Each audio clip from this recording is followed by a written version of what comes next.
Hello, je vous propose de réviser les fonctions pour le baccalauréat de mathématiques. C'est parti.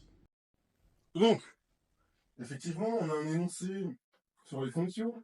On nous dit on a une fonction f définie sur l'intervalle 0 plus l'infini par f de x égale x ln de x plus 1.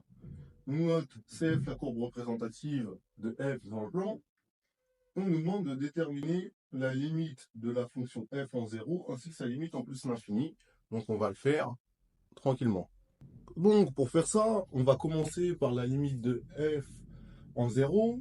Et donc, je vais d'abord décomposer ma fonction, puisque j'ai x ln de x plus 1. Je vais chercher la limite, évidemment, de x ln de x lorsque x tend vers 0. Et bien ça, c'est une croissance comparée. Vous devez connaître le résultat, ça donne 0. D'accord? Et ensuite, on va rajouter la limite de 1. Et donc, elle vaut 1, tout simplement. Et donc, qu'est-ce qu'on va faire? Bah, par somme, la limite de f de x lorsque x tend vers 0, x plus grand que 0, donc j'ai 0 plus 1, ce sera 1. Tout simplement. Maintenant, on va chercher la limite en plus l'infini. Ce sera pas bien difficile. Donc là, on a tout écrit d'une trait. Pourquoi? Parce que c'est assez simple. En fait, la limite de x lorsque x tend vers plus l'infini, évidemment, c'est plus l'infini. La limite de ln de x lorsque x tend vers plus l'infini, c'est plus l'infini. Du coup, par produit, la limite de x ln de x lorsque x tend vers plus l'infini, c'est plus l'infini. La limite de 1, ça reste 1. Par somme, la limite de f de x, elle est égale à plus l'infini en plus l'infini. Donc en deuxième question, on admet que f est dérivable. On nous demande de calculer f' de x pour tout x appartenant à 0 exclu plus l'infini. Et donc ça, on va le faire assez facilement, je pense. Donc, on sait que f est dérivable sur 0 exclu plus l'infini, et pour tout x de 0 exclu plus l'infini, on a f de x égale x ln de x plus 1. Là, qu'est-ce que je remarque? Que j'ai quelque chose de la forme u fois v plus w. Évidemment, avec u de x qui est égal à x, v de x qui est égal à ln de x, et w de x qui est égal à 1. Quand je dérive ça, évidemment, j'ai la dérivée de u fois v, c'est-à-dire u' v plus uv', plus la dérivée de w, donc dérivée de w'. Et donc, si on pose ça et on identifie, donc j'ai mon u, c'est x, mon v, c'est ln de x, mon w, c'est 1. Quand je dérive u, quand je dérive x, ça me donne 1. Quand je dérive ln de x, ça me donne 1 sur x. Et quand je dérive 1, ça me donne 0. Et bah donc, j'ai plus qu'à appliquer. Et quand j'applique, c'est ultra simple, puisque ça me fait f' de x égale 1 fois ln de x plus x fois 1 sur x plus 0. Autrement dit, j'ai ln de x plus 1. On me demande d'en déduire le tableau de variation, donc je vais étudier le signe de la dérivée et mettre les extrémas s'ils existent. Et donc l'idée, c'est d'étudier le signe de f' de x, et je rappelle que f' de x égale ln de x plus 1 pour tout x appartenant à 0 exclu plus l'infini. Comment on va étudier le signe de x? Bah, je vais chercher quand est-ce que c'est supérieur ou égal à 0. Bah, c'est simple. Je veux dire, soit x appartenant à 0 x plus l'infini, f' de x supérieur ou égal à 0, ça me fait ln de x supérieur ou égal à moins 1. Pourquoi j'ai ça?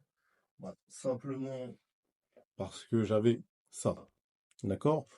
Je vais rajouter l'étape, il n'y a pas de souci.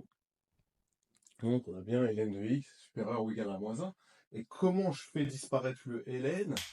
Ici, bah, j'ai plus qu'à passer par la fonction exponentielle qui est strictement croissante, et ça ne va pas changer le sens de l'inégalité.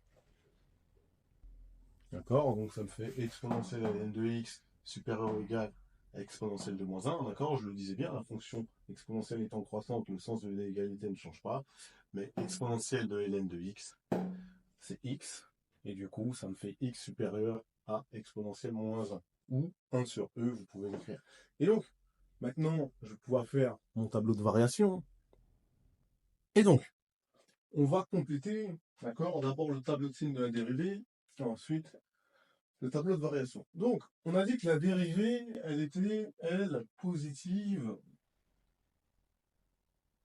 lorsque x était supérieur à exponentielle de moins 1, c'est-à-dire qu'on se trouve ici, d'accord? Et du coup, elle était négative avant. Et du coup, en termes de variation, ça veut dire que ma fonction, dans un premier temps, elle sera décroissante jusqu'à exponentielle moins 1, puis croissante de exponentielle moins 1 à plus l'infini. Et du coup, la limite en plus l'infini, si on se rappelle bien, c'était plus l'infini. La limite en 0, c'était 0. Et là, il faut que je calcule, évidemment, f de exponentielle moins 1. Bah, on va le faire tout de suite. Je rectifie, la limite en 0, on avait trouvé 1. D'accord? Petite erreur d'inattention, attention.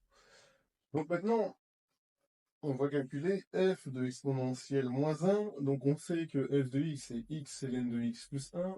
Donc j'aurai exponentielle moins 1 fois ln de exponentielle moins 1 plus 1. Et ça me donne quoi finalement? Ça me donne 1 moins e de moins 1. Et donc je vais le replacer ici.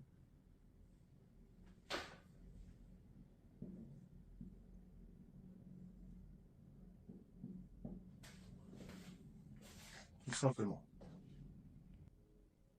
Donc ensuite, on nous demande de justifier que pour tout x de 0, 1, f de x appartient à 0, 1. Bah, c'est simple. Hein. Ça, c'est plus petit que 1 et plus grand que 0. Ici, évidemment, on commence à quelque chose qui est plus petit que 1 et plus grand que 0. Je décroît, bah, je suis toujours entre 0 et 1. Donc on va appliquer simplement la décroissance du truc. D'accord, on sait que pour tout x appartenant à 0, 1, f de x est strictement inférieur à 1. Et f étant strictement décroissante sur 0 exclu, 1 inclus, si j'ai x inférieur à exponentielle moins 1, j'ai f de x supérieur, comme elle est décroissante, ça change le sens de l'inégalité, à f de exponentielle moins 1 qui vaut 1 moins e de moins 1. Or, ça, c'est strictement positif. Donc, par transitivité de l'inégalité, j'ai f de x supérieur à 0, et donc j'ai f de x qui est compris entre 0 et 1. Donc ensuite, on nous demande l'équation de la tangente au point d'abscisse 1. Avant de faire ça, je vais quand même rappeler deux choses. L'équation d'une tangente à un point d'abscisse A, c'est f' de A, c'est y égale f' de A, facteur de x moins a plus f de A. Là, si je vais au point d'abscisse 1, ça veut dire que mon petit a vaut 1. Donc dans un premier temps, je vais calculer f' de 1 et f de 1, et après, je vais simplement appliquer la formule. Donc, on a f' de 1, ça fait ln de 1 plus 1, ça fait 1, et f de 1, de la même manière, ça fait 1 fois ln de 1 plus 1, ça fait 1. Donc l'équation de la tangente au point d'abscisse 1 est y égale f' de 1, c'est-à-dire 1, facteur de x moins 1, j'ai x moins 1, plus f de 1 qui vaut 1, ça me fait y égale x. Voilà l'équation de la tangente au point d'abscisse 1, c'est y égale x. Et la dernière question qu'on va faire, c'est d'étudier évidemment la convexité de la fonction f sur 0 plus l'infini. Évidemment, f' est dérivable sur 0 exclu plus l'infini, et ensuite ça va être simple de calculer. Donc f' est dérivable sur 0 exclu plus l'infini, et pour tout x de 0 exclu plus l'infini, bah, je vais dériver f', la dérivée de ln de x, c'est 1 sur x, et la dérivée de 1, c'est 0. Donc, c'est 1 sur x, et évidemment, comme x est positif, 1 sur x est positif. Donc ça, c'est strictement supérieur à 0. Ainsi,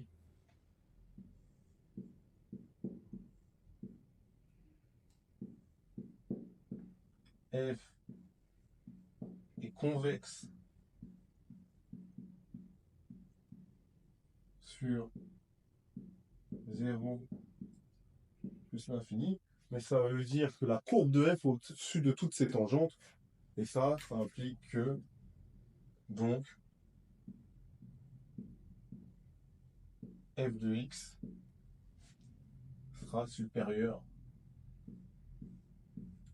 ou égal à x pour tout x appartenant à 0 exclu plus l'infini. C'est à cause de la convexité, d'accord?